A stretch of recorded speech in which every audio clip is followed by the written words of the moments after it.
Muito bem, pessoal. Meu nome é Luiz Maia, essa é a disciplina Finanças Públicas e Gestão Orçamentária, que está sendo conduzida aqui no mestrado profissional em Administração Pública, Profiap, UFRPE. Esse é o nosso quarto encontro síncrono e a nossa discussão aqui é sobre as práticas orçamentárias de elaboração e de execução orçamentária. O foco do nosso encontro hoje é um texto que está no livro do Felipe Salto e Mansueto Almeida, capítulo 4, escrito por um pesquisador, consultor chamado Hélio Tolini, né? Então, o que ele faz ali é ir um pouco além de apenas criticar as práticas orçamentárias do Brasil, mas ele vai um pouco além e ele tenta mostrar como elas poderiam ser. É interessante que esse texto foi escrito em 2016. Algumas sugestões que ele faz ali naquele texto, naquele momento, já existem, já foram desenvolvidas ou estão em processo de desenvolvimento. Algumas muito tardias, deveriam ter sido aprovadas lá em seguida à Constituição de 1988, mas algumas coisas estão acontecendo. Eu vou tentar mostrar aqui para vocês, tá? Eu vou pedir desculpa para quem já baixou 2 vezes essas fichas de aula que eu vou usar agora.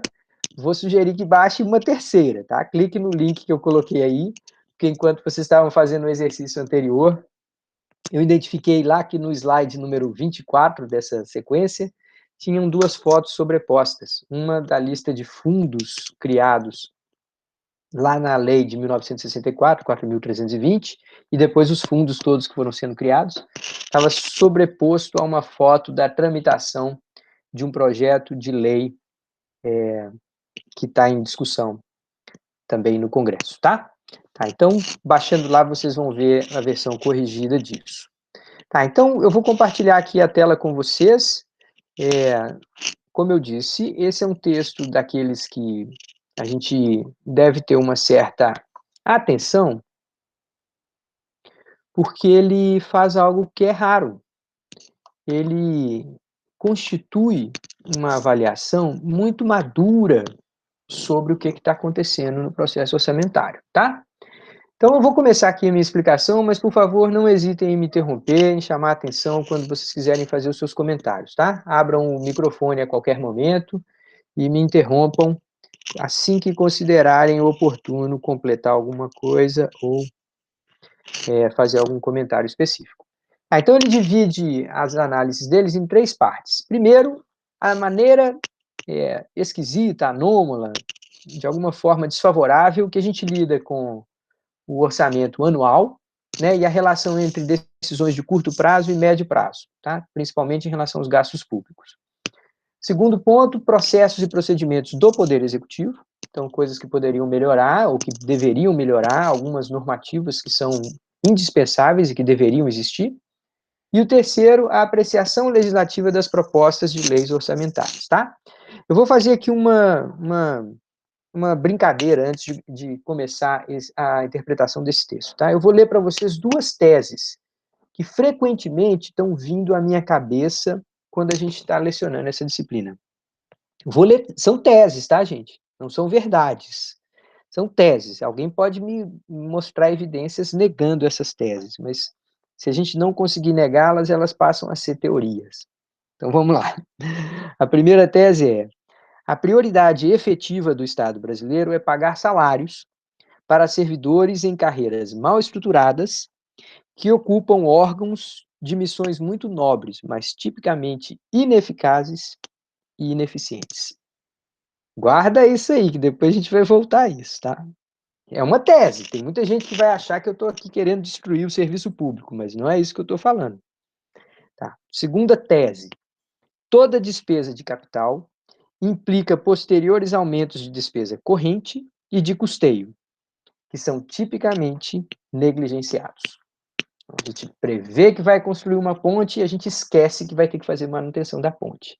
A gente prevê que vai constituir um novo órgão de pesquisa e a gente esquece que vai ter que contratar profissionais para participarem daquele órgão de pesquisa. Então, a gente só faz decisão de investimento sem pensar no que aqueles investimentos terão como consequência em despesas ou de custeio ou despesas correntes posteriormente, tudo bem? Tá, então, essas 2 teses Eu vou deixar soltas por aqui, mas a gente vai encontrar toda hora ao longo dessa disciplina argumentos para confirmá-las ou para negá-las, tá? Então vamos lá, vamos ao texto do Tolini. Tá, ele começa falando sobre essa relação de curto e médio prazo, e aí ele vai atacar ponto a ponto. O primeiro é o PPA. O PPA, a gente já deu uma olhada no PPA aprovado pelo governo Bolsonaro ao final de 2019, dezembro de 2019, né?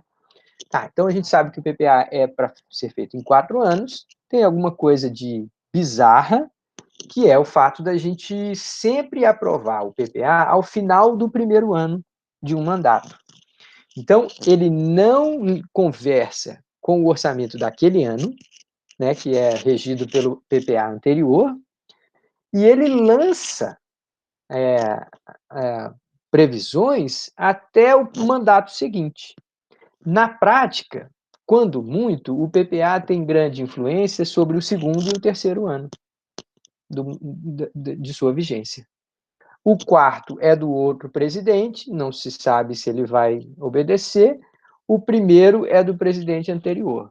Então, a primeira coisa é o prazo. Seria, digamos assim, racional que esse prazo fosse trazido aí para os primeiros meses de cada mandato, de modo que ele antecedesse a LDO daquele ano e a LOA daquele ano, tá?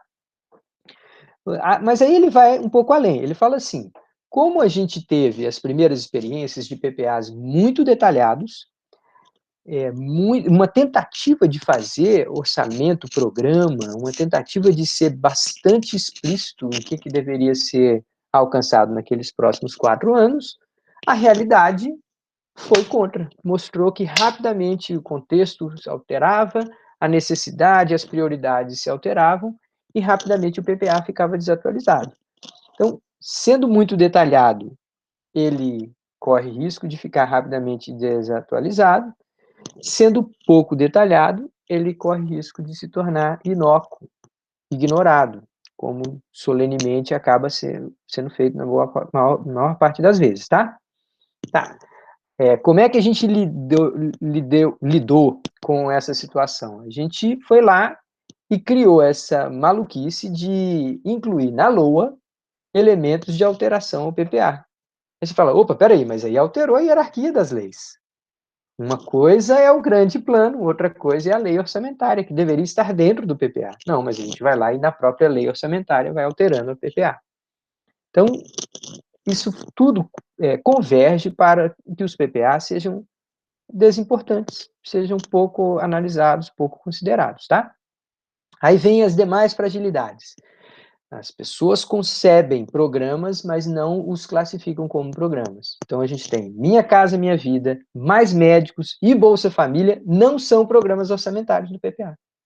Todos eles entram dentro de programas específicos que estão lá. Você fala, poxa, mas esses daqui são, para todos os efeitos estratégicos, são programas de governo, são programas orçamentários. E, no entanto, eles não têm uma rubrica própria, eles não são considerados programas do ponto de vista orçamentário. Segundo, a inadequação de indicadores e a dificuldade de mensuração das metas. Opa, peraí, mas isso lá na versão do Bolsonaro, a gente viu algum avanço, que reduziu-se o número de indicadores e reduziu-se o número de metas. Quem é que se lembra para quantos que foram reduzidos aí? Quem é que tem boa memória? 66. 66. Então, isso é uma redução do que antes era 200, 300, para 66 indicadores com metas específicas, já contribui nessa direção. A falta de poder burocrático dos gerentes de programas. Então, gerentes de programa, muitas vezes, não ocupam cargos tão influentes a ponto de defender esses programas. Eles não têm um apoio, digamos assim, estruturado. Então, os programas muitas vezes são priorizados ou não conforme a ordem do dia, conforme o incêndio que se tem para apagar no dia. Os conflitos com as áreas de controle e meio ambiente, então, gente, isso não dá para acreditar, né? Que a gente vai falar daqui a pouquinho sobre investimento especificamente, mas como é que a gente tem investimentos que ganham dotação orçamentária sem terem passado por apreciação da regulação ambiental? Não parece óbvio que antes de você autorizar o gasto orçamentário, você já tivesse que ter previamente a licença ambiental? Não, honestamente, tem alguma coisa de lógico nisso? Que você autorize despesa orçamentária antes de você ter passado pela legislação ambiental? Não faz o menor sentido, é absolutamente insano, é irracional o processo, tá? Tá, mas a gente vai chegar nesse ponto daqui a pouquinho. E a falta de avaliação independente dos programas. Gente, quem é que faz avaliação do PPA? Quem é que vai lá e fala assim, olha, nós vamos fazer um debate aqui na televisão hoje, vamos pegar, nós estamos no segundo ano do mandato do presidente Bolsonaro, nós vamos analisar o que ele cumpriu do PPA anterior, no primeiro ano de mandato, e vamos ver como que ele está andando. Pô, tudo bem, tem uma pandemia aí no meio do caminho, mas honestamente, nós solenemente ignoramos o PPA.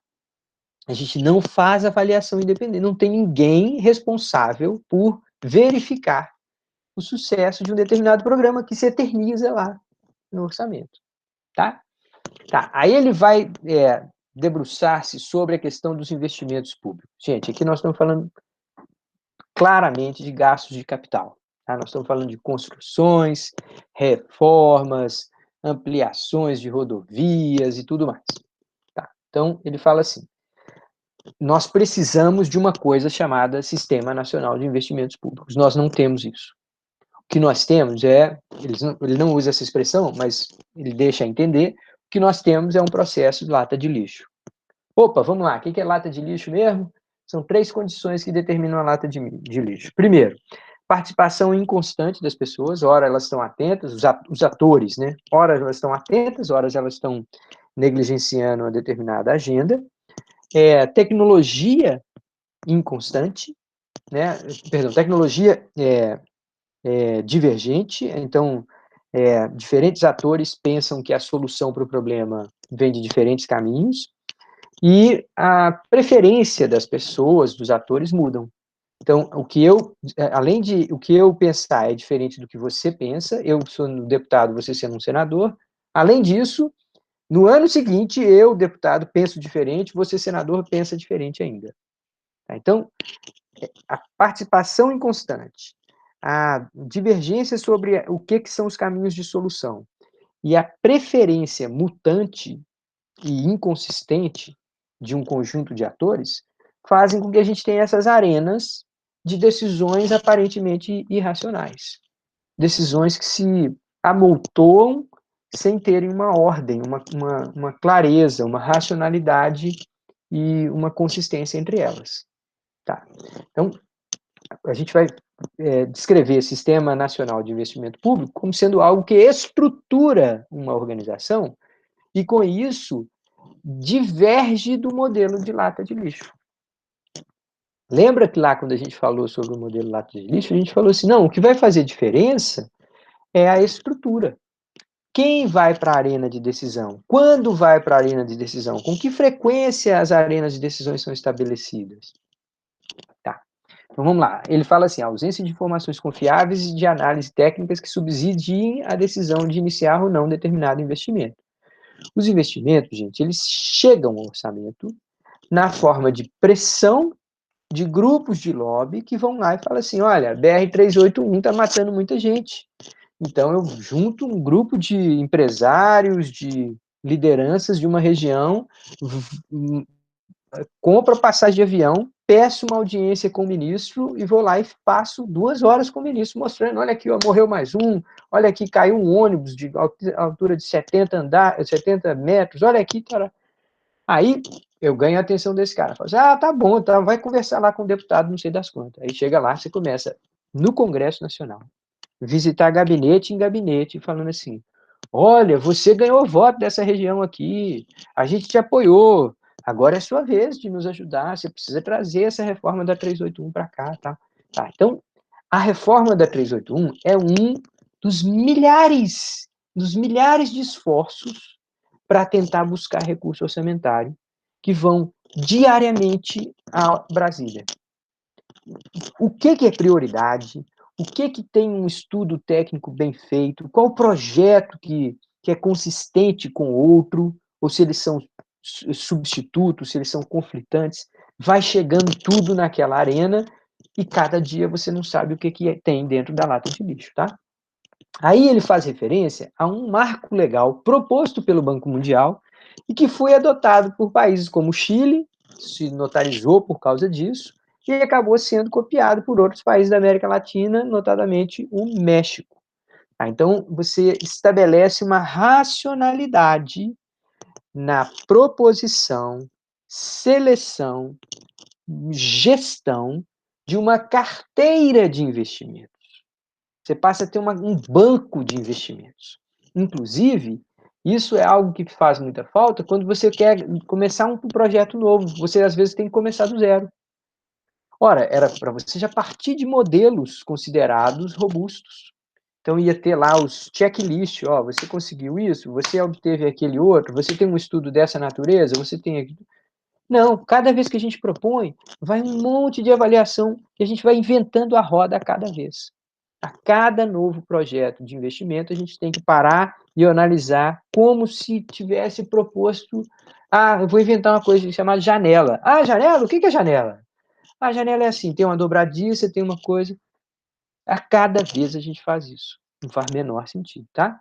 Então, era preciso ter um corpo normativo, metodologias, requisitos técnicos, tudo mais ou menos consensualizado. Quer participar dessa arena? Você já tem que chegar aqui com a bola redonda. Tem que ter esses pré-requisitos aqui. Se você não chegar com esses pré-requisitos, nós vamos colocar o seu projeto lá numa gaveta onde, por sorte, alguma hora alguém vai tirar. Tá, eu coloquei uma frase que ficou meio destacada aqui, pouco destacada aqui, mas está dizendo assim: como compatibilizar o banco de projetos com as emendas parlamentares, majoritariamente destinadas à realização de obras de engenharia. Então, eu quero chamar a atenção de vocês, gente, para a qualidade desse texto, tá? O texto fala assim: eu estou propondo mudanças normativas, mas eu não estou fechando os olhos para o ambiente institucional que elas vão funcionar. E olha aí, a gente sabe que existe um comportamento esperado de deputados e senadores que, quando se elegem, eles vão para a televisão dizer assim: eu vou trazer investimentos para cá.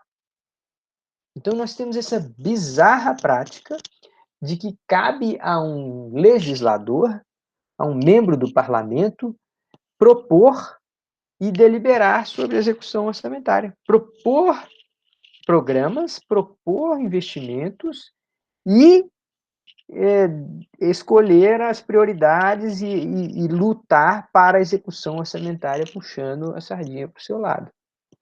Essa é a prática brasileira. O orçamento não é só do Poder Executivo. O orçamento, muitas vezes, a gente vai falar daqui a pouquinho das emendas orçamentárias, é o nosso Congresso que quer executar. Nosso Congresso quer ser executivo. Tá. Como é que a gente vai fazer isso?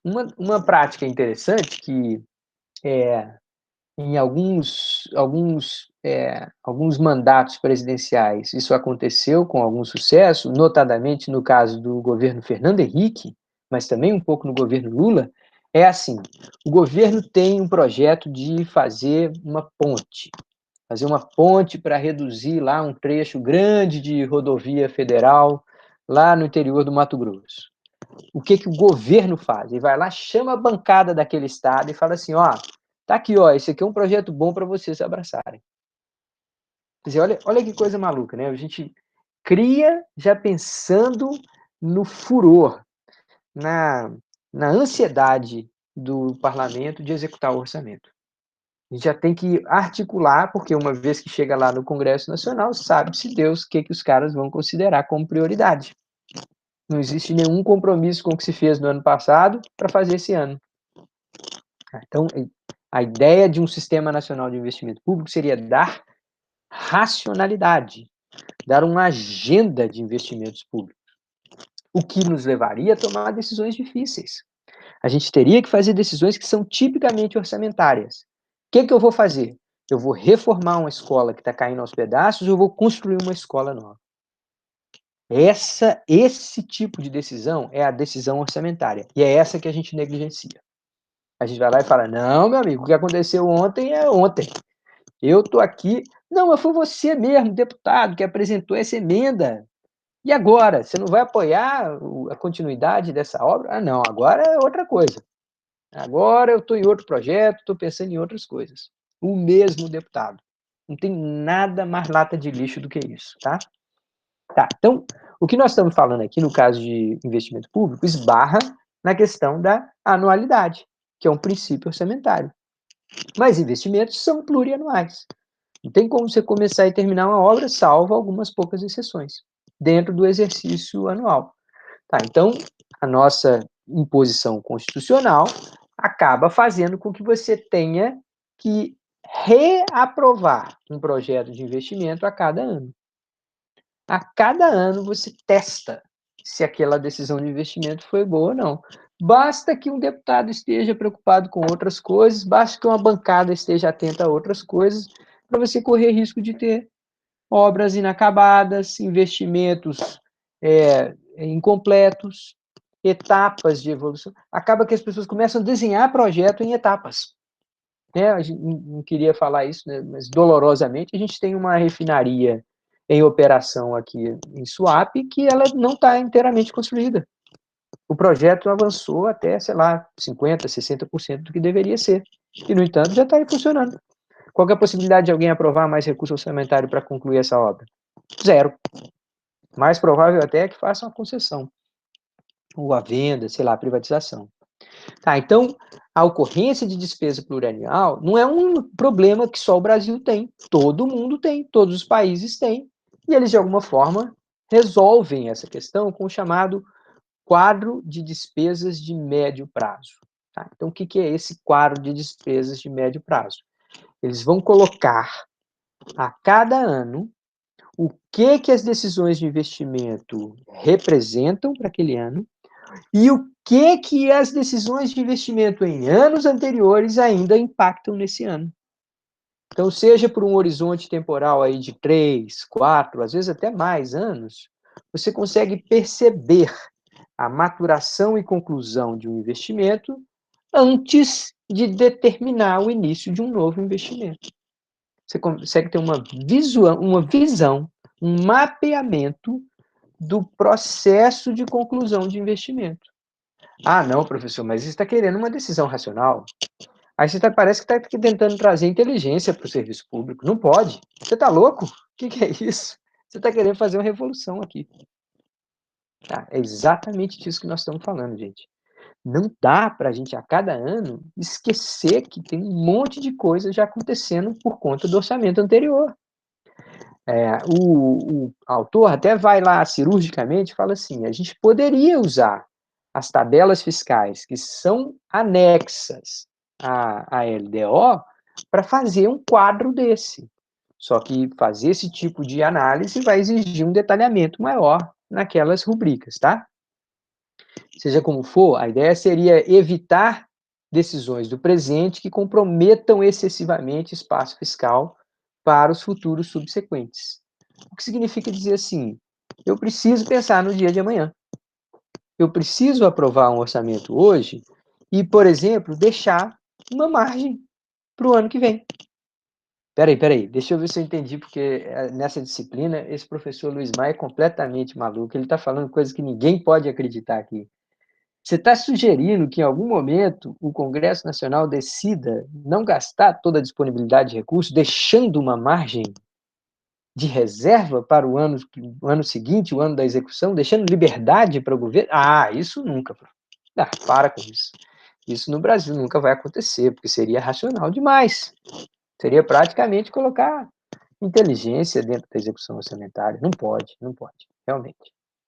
Então, o controle fiscal no médio prazo, que é essa questão toda, essa LDO, como eu disse anteriormente, ela poderia ser adaptada para incluir uma espécie de quadro de despesas de médio prazo, tá?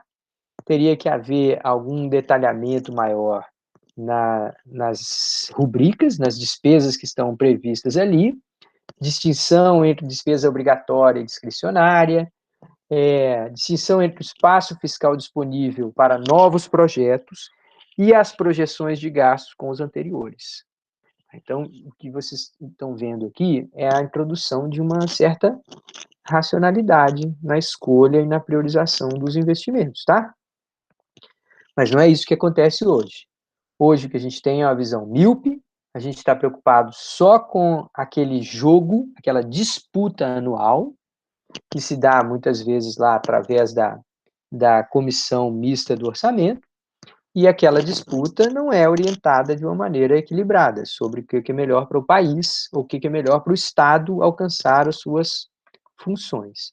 É muito mais um jogo de disputa por recursos, por visibilidade eleitoral, por atendimento a interesses nem sempre legítimos, e assim vai.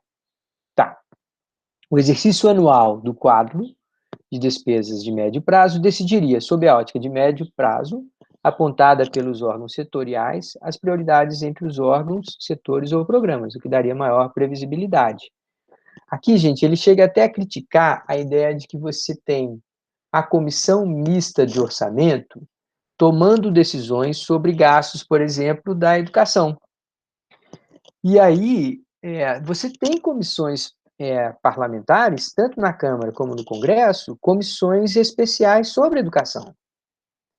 E esses caras, no máximo, eles conseguem um representante na comissão mista de orçamento. Que esse cara vai ser ouvido e que as recomendações da comissão de educação da Câmara ou do Senado vão ser traduzidas em dotação orçamentária ou ajuste da dotação orçamentária na comissão mista de orçamento é uma raridade, é uma exceção. Então, o processo todo perde racionalidade. O processo todo segue um fluxo incremental, que era o termo até que a gente estava usando aqui antes de começar essa análise, tá? Tá, outros processos e procedimentos, a gente tem simplificação de classificação orçamentária, dando maior flexibilidade na realocação de despesas pelo Executivo, sem número excessivo de pedidos ao Legislativo. Tá, então, a gente precisaria ter maior margem de flexibilidade na realocação de despesas pelo Executivo, sem que a gente tivesse que aprovar a cada ano as normas de remanejamento, transposição de dotação orçamentária lá na LDO. Aquelas regras que são aprovadas para a execução orçamentária todo ano na LDO deveriam ser regras permanentes. E, de alguma forma, conceder ao Executivo alguma flexibilidade. Alguma, tá, gente? Não estou falando que ele vai escolher o que vai executar na hora final, não. A aprovação do orçamento é prerrogativa do parlamento, mas que ele precisa, às vezes, em vez de contratar mais pessoas, ele contratar um serviço, às vezes isso acontece. Né? Em vez de contratar um engenheiro para fazer uma obra que eu só vou fazer uma vez, eu posso ter um consultor que vai prestar um serviço, sei lá, uma obra muito específica. A Rural tem lá uma estação de tratamento de resíduos sólidos, ou de resíduos químicos. É raro isso acontecer. A gente não vai precisar ter um especialista contratado como servidor permanente do quadro. A gente vai precisar de um serviço, alguém que trabalhe como consultor. Então, o que seria uma despesa com pessoal pode ser usado como uma despesa de serviço. Esse tipo de margem de manobra poderia dar racionalidade na execução orçamentária, né? Infelizmente, não é isso que a gente observa. Tá. Ele faz uma crítica também que muitas vezes, quando vai se ler a lei orçamentária, a gente não tem um descritor das ações, a gente tem apenas o título, e demanda de um cidadão um trabalho muito grande em fazer essa transposição sobre o título de uma ação ou de uma dotação orçamentária para entender o que realmente aquilo ali quer fazer. Então, a transparência, entre aspas, é uma transparência muito ineficaz ou inefetiva nesse caso, tá? Tá, existe a discussão sobre o padrão internacional de contabilidade e a ideia de que o setor público no Brasil vem gradualmente incorporando essas regras. O que essas regras dizem, gente? Essas regras de o padrão internacional de contabilidade tem um foco muito grande sobre o regime de competência para registro dos fatos e a questão de você ter uma avaliação constante sobre os impactos em ativos e passivos. Você vai dizer, mas peraí, deixa eu ver se eu entendi bem o que você está falando agora, Luiz, porque hoje essa aula realmente está inacreditável. Vem cá, você está querendo dizer que algum dia o setor público vai ser capaz de valorar os seus ativos e os seus passivos, de modo a saber o que aquele exercício incluiu de ativo, incluiu de passivo, e aí fazer um exercício líquido, ver o que realmente a gente está fazendo? Ah, você está louco, Luiz. Nós temos aqui patrimônio da União que não tem valoração há 5, 6, 10 anos. Qual que é o valor dos prédios de um AFEP da vida? Qual que é o valor, como que está sendo renovado, não está sendo, quanto se gastou com manutenção, o que está depredado, o patrimônio, o controle sobre o patrimônio no Brasil é muito ruim. A gente tem uma enorme deficiência no acompanhamento dos ativos da União. Quando eles não são saqueados, quando eles não são roubados, áreas públicas invadidas e tudo mais. Então esses caras falam, a gente está num caminho, eu vou mostrar daqui a pouquinho, até que o Conselho Federal de Contabilidade, junto com o poder público, já editou aquilo que seriam 30 normativas diferentes e que vão se incorporando ao arcabouço de contabilidade do setor público, tá? Mas seja como for, a nossa Lei de Responsabilidade Fiscal, do ano 2000, portanto, há 20 anos atrás, prevê um tal de um Conselho de Gestão Fiscal, que ainda não está implantado. Esse cara teria a função de padronizar e homogeneizar demonstrativos dos diferentes entes. A contabilidade deveria ocorrer em entidade. Ainda tem essa questão. Ainda tem a recomendação de que a contabilidade não deveria estar sujeita ao mesmo órgão de execução. A contabilidade não deveria estar sujeita à pressão para que se registre os fatos contábeis desta ou daquela forma. É preciso uma espécie de uma contabilidade independente, um órgão que fosse relativamente independente para pedir ao órgão de execução orçamentária as informações, da mesma forma que uma auditoria externa faz. Um auditor externo chega numa empresa, numa organização, chega, olha, eu preciso dessas e dessas e dessas informações. E eu elaboro o que vão ser os demonstrativos contábeis daquela, ou avalio os demonstrativos contábeis daquela organização, tá? Daqui a pouquinho eu vou falar sobre esse Conselho de Gestão Fiscal, onde é que ele está, onde é que ele não está. Aí vem a questão do RAP, que a gente acabou de ler no nosso exercício do dia de hoje, tá? Então, aqui esse texto eu vou pular, porque vocês já conhecem, a gente acabou de discuti-lo, mas aqui vem algumas notícias, tá? Então, dia 8 de setembro de 2020, proposta define regras para conselho previsto na Lei de Responsabilidade Fiscal. O Conselho de Gestão Fiscal é responsável por harmonizar e coordenar as contas públicas da União e dos entes federativos. Então, tem lá o PLP, Projeto de Lei Complementar, define a composição e a forma de funcionamento do Conselho Fiscal, está previsto na Lei de Responsabilidade Fiscal. A composição seria representantes dos órgãos de controle externo da União, dos estados, do Distrito Federal e dos municípios, todos com direito a voto. Então, são os tribunais de contas, principalmente. Eles e os respectivos suplentes serão escolhidos entre os servidores efetivos desses órgãos de controle, exigida notória especialização. O presidente do colegiado será o representante do Tribunal de Contas da União. Tá. E qual que é o objetivo dessa história toda? Definir normas de consolidação das contas públicas, padronizar a prestação de contas e os relatórios demonstrativos de gestão fiscal, elaborar normas e padrões mais simples para os pequenos municípios. Tá, então, só para abrir um parêntese aqui, gente, existe uma discussão, inclusive que tem projeto aqui no nosso mestrado, que vai, de alguma forma, tratar sobre isso, de como que é possível ganhar liberdade sobre alguns critérios de avaliação da Lei de Responsabilidade Fiscal no que diz respeito à despesa com o pessoal. Então, como que se registra a despesa com o pessoal? Você pode parecer que está cumprindo aqueles limites da lei de responsabilidade fiscal. E quando muitas vezes você está escondendo despesas de pessoal em outro tipo de rubrica. Então, esse tipo de padronização, de normatização, não existindo, faz com que os demonstrativos do estado do Ceará, de Pernambuco e de Goiás não sejam comparáveis. Alguns deles adotaram certos critérios, outros adotaram critérios diferentes. E aí, qual que está certo? Qual que deveria ser adotada? Então, aqui uma outra notícia também que eu incluí, Conselho Federal de Contabilidade, no dia 22 de outubro, aqui essa notícia é do dia 23 de outubro do corrente ano, aprovou mais 3 normas brasileiras de contabilidade aplicadas no setor público. Com isso, já são 30.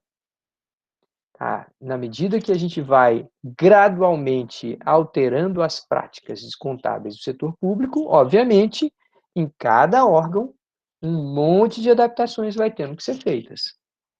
Eu sei que existem prazos para você se ajustar, mas muitas vezes a gente não tem nem os profissionais qualificados, a gente precisa treinar urgentemente os nossos profissionais dentro das autarquias e de organizações públicas para cumprir com essas novas normativas, tá? Aí o PLP 295 de 2016, o que esse cara fala? Esse cara aqui é o tal da Lei de Finanças Públicas. Uma lei complementar de finanças públicas. Estabelece, com amparo os artigos 163 e 165 da Constituição Federal, normas gerais sobre planejamento, orçamentos, fundos, contabilidades, controles e avaliação na administração pública. Altera a lei tal e revoga a 4.320 de 64. Então, aquela lei lá de 1964, anterior ao governo militar. Vamos lembrar que o golpe militar aconteceu no dia 31 de março. Então, a gente está falando aqui no apagar das luzes do governo anterior e que até hoje vigora. A gente tem um projeto de lei em discussão há décadas. Então, a origem é um projeto de lei do Senado de 2009, já sofreu várias transformações, hoje é um projeto de lei complementar de 2016, que segue em tramitação.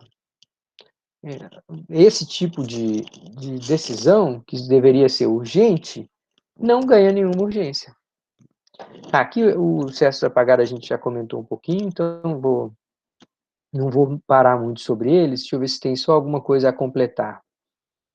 Sim, eu acho que tem uma coisa que faltou falar, né, nesse texto, de alguma forma está implícito, mas vale a pena mencionar. Existe, obviamente, um interesse da Secretaria do Tesouro Nacional em cumprir a meta de superávit. E ao autorizar empenho para qualquer órgão da administração pública nos últimos dias do ano, ele de fato está contribuindo para que aquilo seja negligenciado, seja abandonado. Então, se eu chego para você às 11 da noite do dia 30 de dezembro e falo, pronto, está autorizado o seu empenho. O que eu estou tentando fazer é, de alguma forma, usar um subterfúgio para contingenciar recurso público e para alterar o que é a execução orçamentária, daquilo que foi previsto para aquilo que eu acho que é prioridade. Então, a questão dos restos a pagar, a questão do ritmo de autorização de empenho, isso precisa ser reequilibrado, precisa ser normatizado, não pode ficar tanto na mão do gestor da hora. Vamos falar um pouquinho dos fundos, tá, gente? A gente tem fundos que são aqueles mais tradicionais, criados lá atrás, na 4.320, e a gente tem outros fundos que vão incluir até Fundo de Desenvolvimento do Nordeste, criado na Constituição Federal, a gente tem FGTS, a gente tem fundos de toda sorte, fundos de apoio à exportação, fundos de garantia a crédito a pequenos empresários, fundo de financiamento à aquisição de máquinas por produtores agrícolas, tem fundo de toda sorte. O que esses fundos são? Na verdade, são vinculação de receita.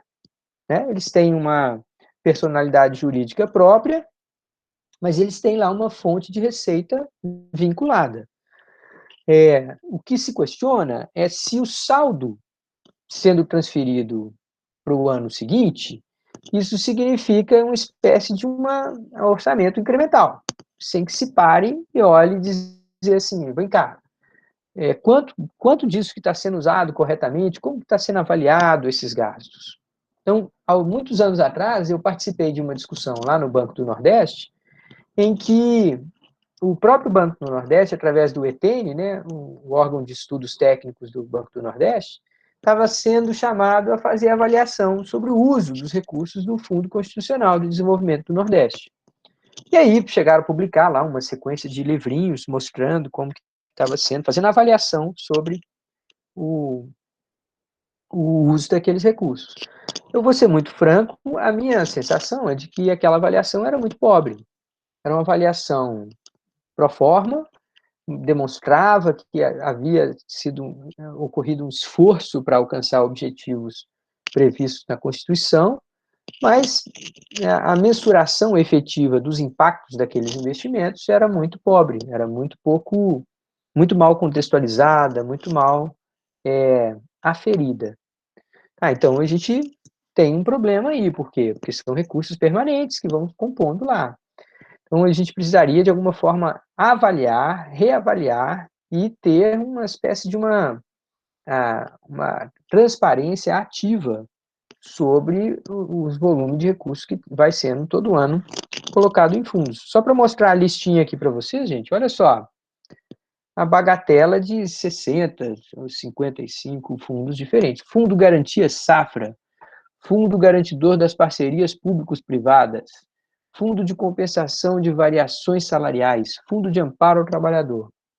Cada um desses fundos tem recursos, tem dotação própria e, de alguma forma, precisam passar por critérios mais objetivos de avaliação, de controle, de alguma forma, aferição do que está sendo o resultado gerado por aquilo. Sem falar na ideia de que um fundo deve ser eterno. Quem disse que um fundo deve ser eterno? Em tese, ele deveria ter um período em que ele é ou renovado ou cancelado. Não gastou tudo, volta para a União aquele dinheiro.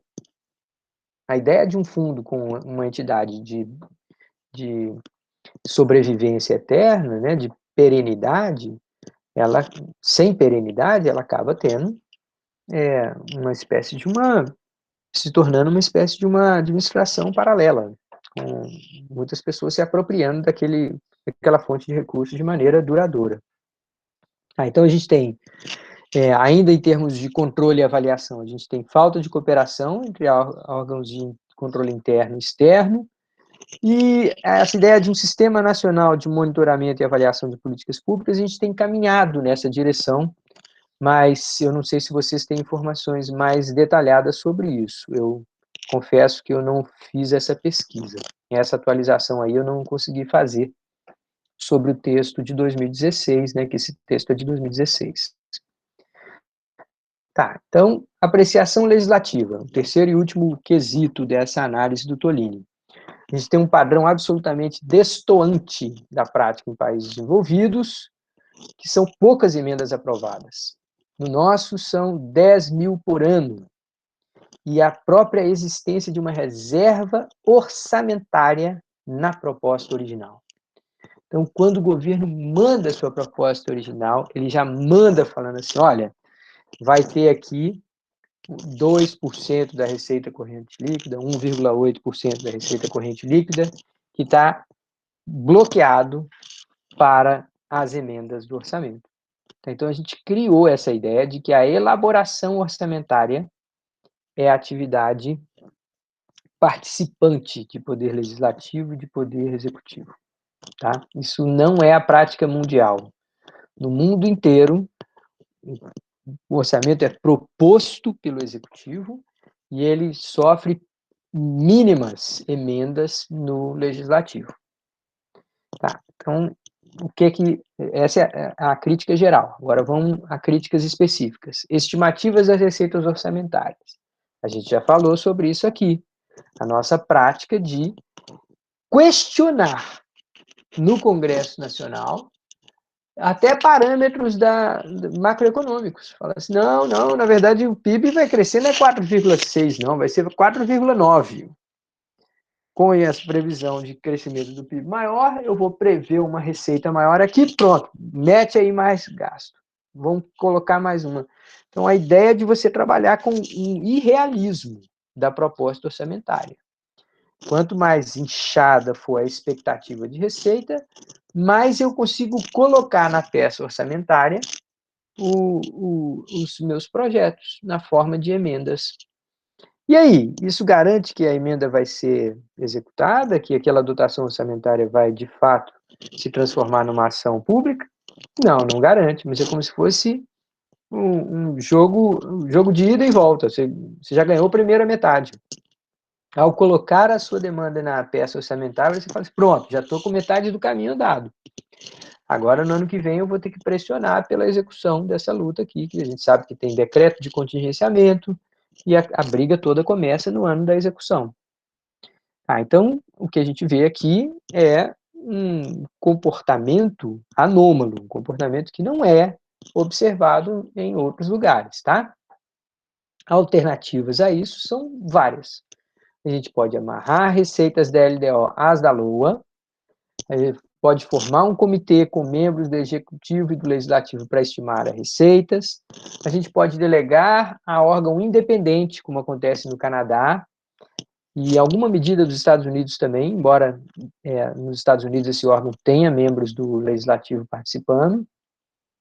Qualquer uma serve, desde que o eventual acréscimo da receita fosse incorporada à reserva de contingência da LOA para utilização apenas durante sua execução, no exercício seguinte. Então, a ideia é que a gente tenha clareza sobre isso. Vamos falar um pouquinho de emendas. Então, lá na emenda 86 de 2015, a gente determinou que 1,2% da receita corrente líquida vai ter que ir para as emendas individuais. E metade desse valor tem que ser para emendas de saúde. Tá? Então, 1,2%. O governo, na hora que prepara a peça orçamentária, ele sabe que tem a obrigação de prever espaço orçamentário para as emendas individuais. As alternativas, cortar outras e usar reserva definida pela PLOA. Tá, então, aqui é só chamar atenção para um detalhe, tá, gente? No texto, o autor fala que existia iniciativas para que tornasse obrigatória a execução de emendas coletivas também, e que a pretensão era que isso fosse mais 0,8% da receita corrente líquida. Pois em 2019, a gente já tem lá o nosso amigo Alcolumbre, deixa eu mostrar a foto dele aqui, aprovando a emenda constitucional número 100 de 2019. Então, a nova regra torna obrigatória a execução de emendas coletivas previstas na lei orçamentária até o limite de 1% da receita corrente líquida. Então, você já tem aí 2% da receita corrente líquida, cuja elaboração não é do Executivo, no entanto, o Executivo tem que prever o espaço fiscal para aqueles gastos, e quem decide, quem elabora 2% da receita corrente líquida com execução obrigatória é o Parlamento. Mais uma vez, o nosso Parlamento é executivo, é proponente do orçamento, não é apenas avaliador e calibrador, ajustador do orçamento, tá? Ele cria o orçamento. Isso num patamar até maior do que era esperado pelo autor aqui, né? Ele esperava que fosse 0,8% da receita corrente líquida, 3 anos depois, aprovado uma emenda constitucional colocando em 1%. Tá. As comissões temáticas, na prática, em sua maioria, podem apresentar 4 emendas de apropriação das despesas, mas cabe aos relatores temáticos designados entre os membros da CMO analisar as emendas e decidir sobre eventuais cortes. Então, são os relatores temáticos, esses representantes das comissões temáticas dentro da Comissão Mista de Orçamento, que vão batalhar ali dentro para assegurar certas dotações orçamentárias. Aqui tem uma ideia sobre a despesa orçamentária, digamos assim, pensada de uma maneira mais racional. Então, ele coloca a provocação. Por que não regrar a despesa, como na prática ocorre na matriz OCC das IFES, OCC é a despesas de capital, orçamento de despesas corrente, capital e despesas de custeio e capital, das IFES. Esse orçamento ele é aprovado anualmente, mas a distribuição dos recursos entre as universidades federais se dá a partir de uma planilha. Então, existe uma planilha de indicadores, conforme o número de alunos de graduação você tem, conforme o número de alunos de graduação em medicina você tem. Então, tem uma série de aspectos lá que são calibradores de quanto de dinheiro que vai para a Federal de Pernambuco, que vai para a Federal de Campina Grande, que vai para a Rural de Pernambuco. Isso vai depender de critérios técnicos. Então, existe lá uma matriz de indicadores do TCU, negociada entre TCU e instituições federais, e que está permanentemente sendo questionada. Existe uma crítica muito forte sobre sobre os critérios, sobre se eles estarem desatualizados e não refletirem uma análise estratégica do ambiente das IFES. Mas, ora, se esse é um exemplo de critério bem estabelecido, objetivo, que dá para mensurar e dá para regrar a dotação orçamentária de uma universidade vis-à-vis a outra, por que não adotar também regras claras para a dotação orçamentária entre diferentes programas? Conforme os programas tenham determinada expectativa de resultado social ou tenham indicadores de impacto social mais expressivos, você vai lá e autoriza dotações orçamentárias que sejam equilibradas. Ora, se fosse assim, a gente tiraria discricionariedade do gestor e do legislador. A gente colocaria critérios, colocaria regras. Você fala assim, não, mas isso é impossível. Assim, não, é possível sim. Nos Estados Unidos, é sobre essas regras da dotação orçamentária que se dá o debate. Não é sobre quanto dinheiro vai para cada lado, é sobre quais critérios pré-definidos que vão determinar mais ou menos dinheiro para esse lado ou para aquele lado. Percebem a grande diferença que nós temos aí, gente? Uma coisa é você lutar por recursos conforme você seja capaz, num discurso muito bem sucedido lá no Congresso, convencer os seus amiguinhos de que aquilo ali é indispensável. Outra coisa é você trabalhar em cima de regras estáveis e, eventualmente, fazer pequenos ajustes nas regras.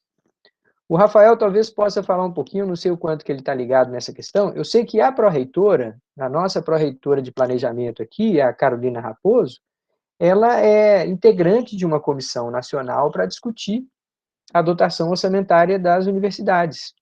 Então, a gente tem um processo orçamentário que é um pouco incremental, a gente manda lá, todas as universidades mandam lá seu orçamento, sua proposta orçamentária para o ano seguinte, por volta lá do final de julho, e aquilo existe uma expectativa de que a gente tenha aumentos incrementais, né? Se a gente mandar qualquer coisa muito diferente daquilo, vai precisar de uma emenda parlamentar, não vai entrar no orçamento regular.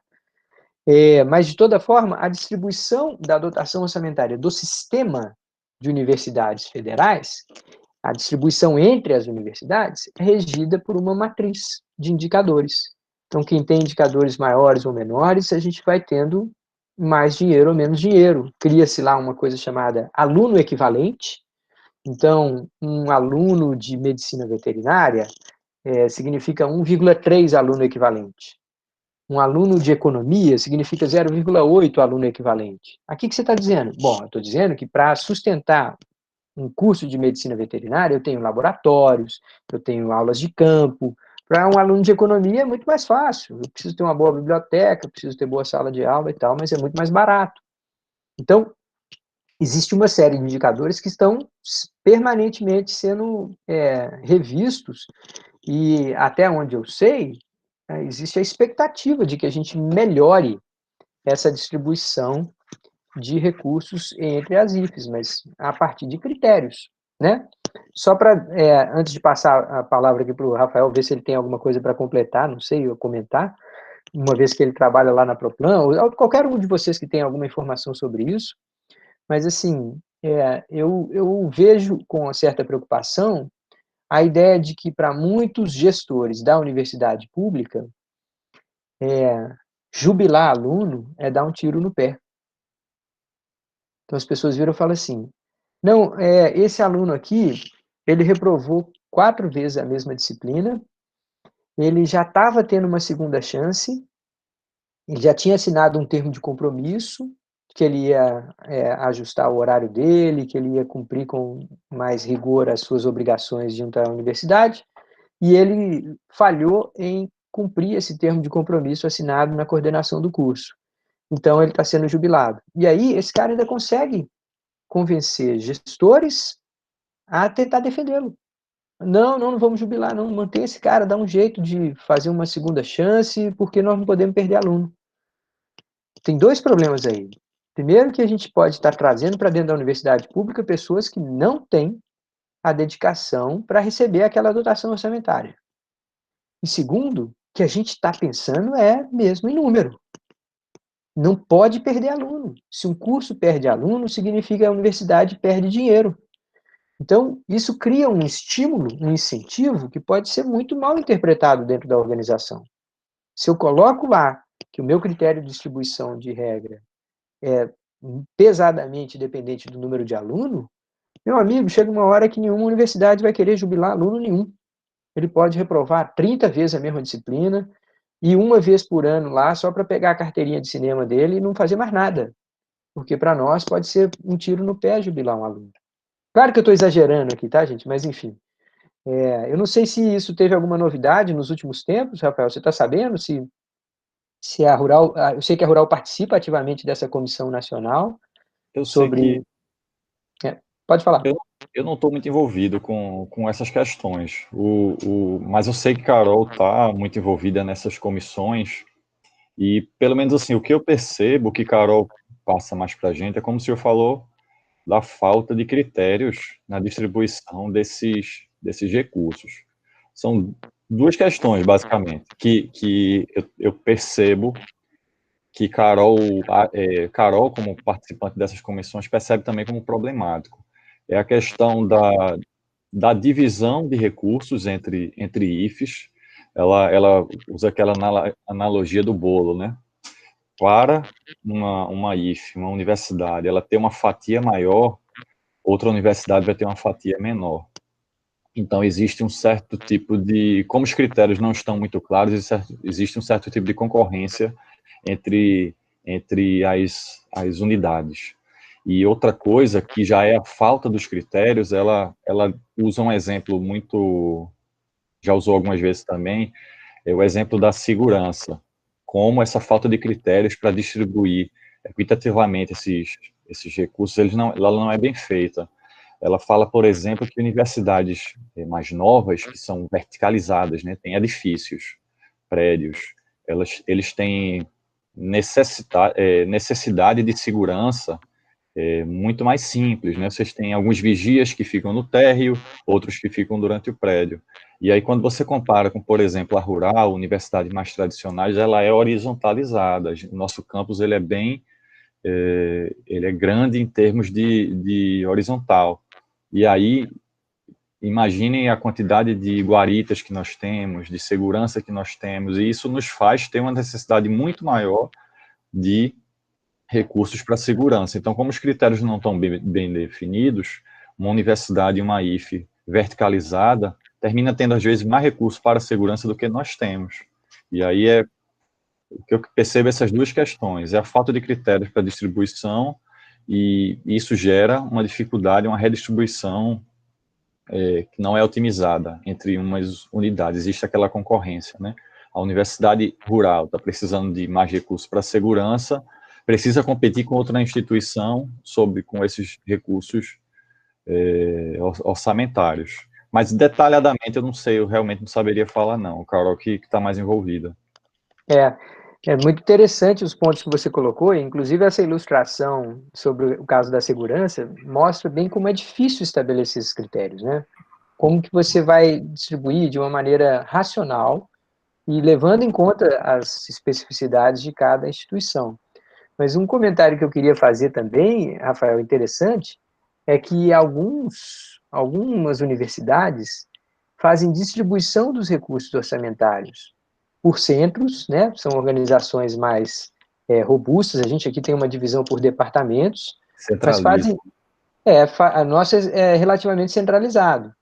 E algumas universidades fazem a distribuição desses recursos por centros, utilizando a mesma matriz, os mesmos critérios, ou em alguma medida, adaptando os critérios de distribuição de recursos nacionais para os recursos internos. Aí o É senhor claro? acha que isso é problemático, reforça o Não, problema ou não? pois é, Isso é benéfico? eu sou economista, então eu vou sempre dizer que tem uma coisa boa e tem uma coisa ruim. Então, vamos lá. A primeira coisa é que você aumenta a clareza, a visibilidade sobre a alocação de recursos entre diferentes áreas. Né? No caso de departamentos, às vezes pode ser uma definição muito micro, e acaba você tendo um detalhamento excessivo até sobre recursos e mau uso dos recursos. Por outro lado, trabalhar de forma centralizada tem vários ganhos. Um dos ganhos óbvios é o ganho de escala. Né? Então, você tem lá dentro da universidade um único órgão que vai se preocupar com licitação, um único órgão que vai se preocupar com, sei lá, monitoramento de contratos. Então, ao ter a administração centralizada, você consegue ter melhor controle, otimização da função burocrática. Mas uma das frequentes questionamentos dentro da nossa organização é sobre isso, sobre onde está indo o dinheiro. Quanto que está ficando no campus de Serra Talhada, quanto está Lembrei ficando no campus... de um exemplo interessante, professor.